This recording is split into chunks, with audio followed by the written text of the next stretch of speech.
Nakabili na ako ng milk tea kabsat. Bale ito. Balik na ako kala misis.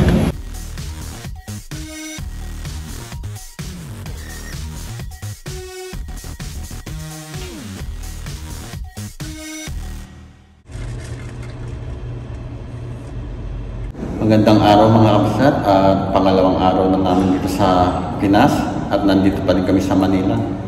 At mamaya ay pupunta kami mag-almusal sa McDonald's. At pasok na ako sa room namin kabsat para maipakita ko naman sa inyo yung aming tinuluyan na hotel. Dito muna tayo sa CR kabsat. Ayan, ito yung paliguan. Tapos ito yung bowl nila. Pasensya na at medyo magulo. At yan, ito yung nagustuhan ko. Ang laki nung salamin. Salamin. Ayan. Tapos dito na tayo sa kwarto. Ayan, ito ang kwarto namin. Ito yung dalawang anak ko yan. Hindi sa kalakihan kabsat kasi hindi naman kailangan ng malaki na may salas pa, may terrace pa. Kasi pagtutulugan lang naman namin. Ang ganda din dito sa likod nitong hotel na tinutuluyan namin.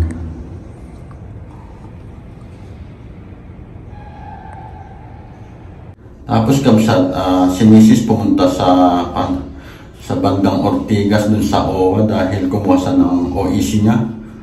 Dahil yun nga, kung kailan gumanda yung sistema ng pagkuha ng OEC ay lalo pa siyang nahihirapan dahil meron daw siyang pangalan na may bad records.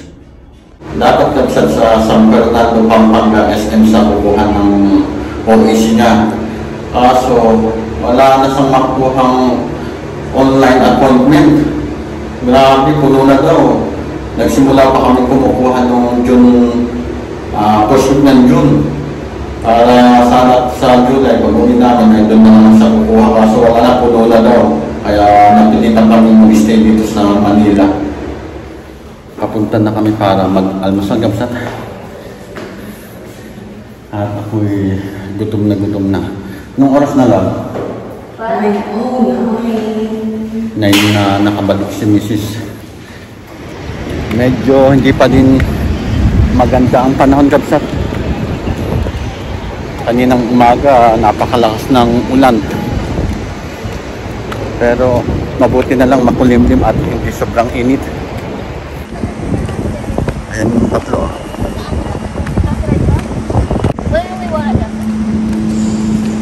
Malapit na dito yung pankabsat. Yung Mall of Asia saka yung Rojas Boulevard. Diyan lang banda o dyan. Saka yung sikat na pasyalan dito ngayon na yung nilagyan ng dolomite ba tawag doon para maging white sand yung dagat dyan sa banda dyan. Napakalaki naman itong condominium na ito kabsat to.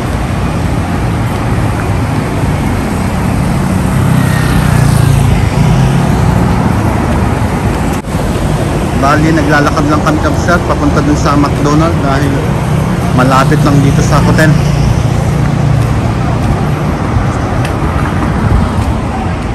Hindi pa pala tapos to, ginagawa pa lang yata. Tumatawid kami kabsat kasi mali yung pinuntahan naming street. Doon pa lang kabsat, doon.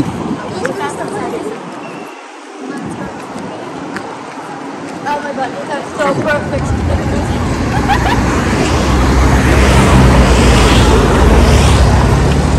Ito man, kalaki-laki ng sign lang, malaki yan. Malapit na kami dito sa McDonald's kabsat.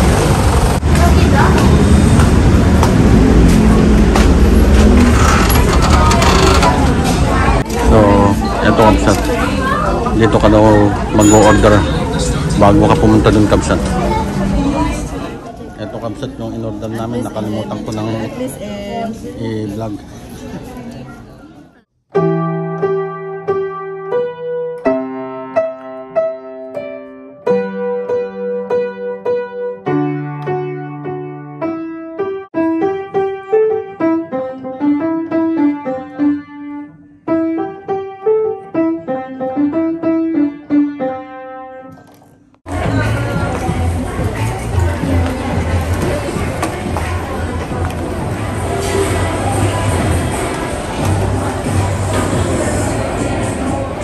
Kamsat, nandito naman kami sa Mall of Asia.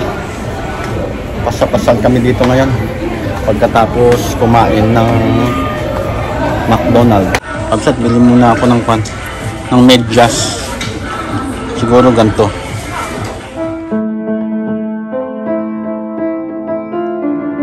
Nandito naman kami sa second floor nitong SM.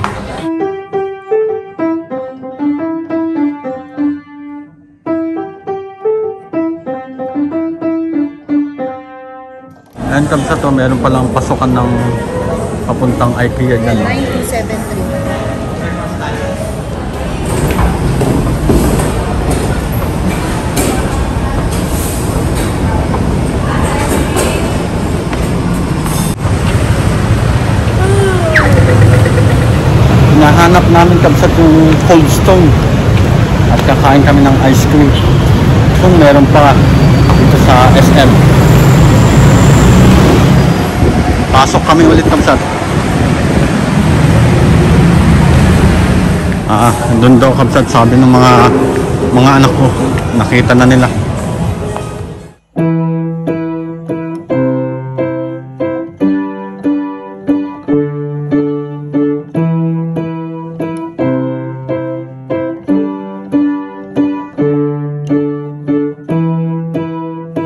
Ito na kabsat yung Cold Stone. Dito na pala, dati malaki yung shop nila. Ngayon lumiit na siguro dahil nga napakamahal ng upa sa ganto sa SM.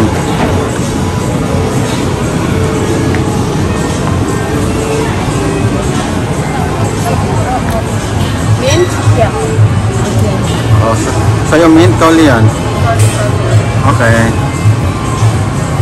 Hello. Ayun kabsat, nakabili na sila. Kay Hana Lea ay mint flavor at kay Lian ay dark chocolate. Paborito namin itong ice creaman na ito kabsat kasi ang sarap.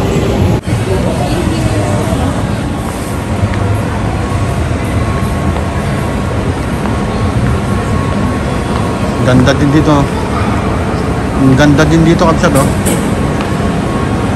Laruan yata ito ng mga bata.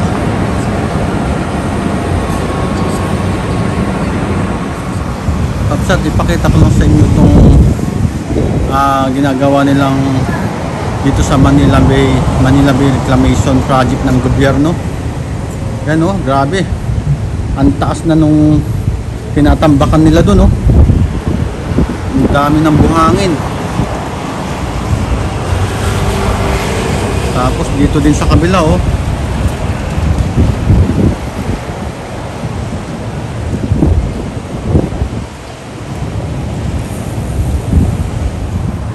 Tingnan natin dito sa banda dito kabsat kung malawak na itong ginagawa nilang Manila Bay Reclamation Project ng gobyerno. Grabe itong ginagawa dito. Mabuti hindi magbabaha ang bandang Kabitin to.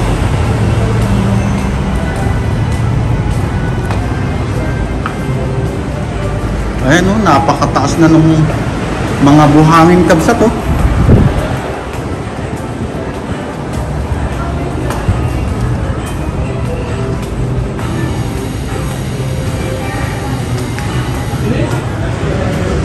Ang ganda din dyan, oh, paggabi. Sarap tumambay dyan, banda dyan. Ito kabsat, oh, makikita natin ng malapitan. Ano, grabe ito. Napakataas na buhangin, oh. Saan pa pa? Ano?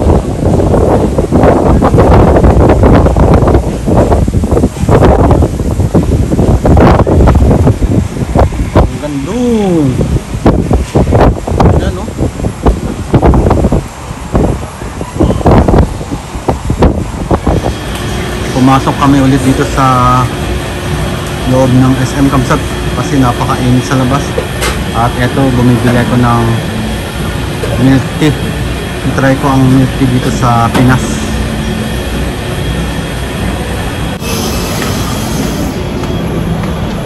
Nakabili na ako ng milk tea, Kamsat. Bali ito, balik na ako kala misis. Nasa second floor sila. Pinag-iisipan nila, Kamsat, kung manonood kami ng sine.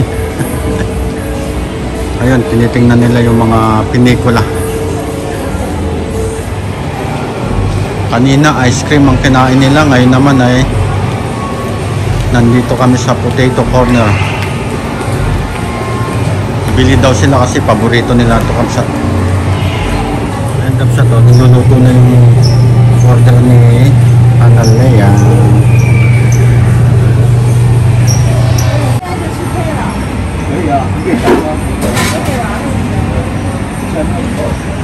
Tapos nilalagay nila sa parang galon na yun at lalagyan ng cheese at shake nila, Kamsat. Parang shake, body shake. Oh, ganon. Kamsat yung order namin na potato corner.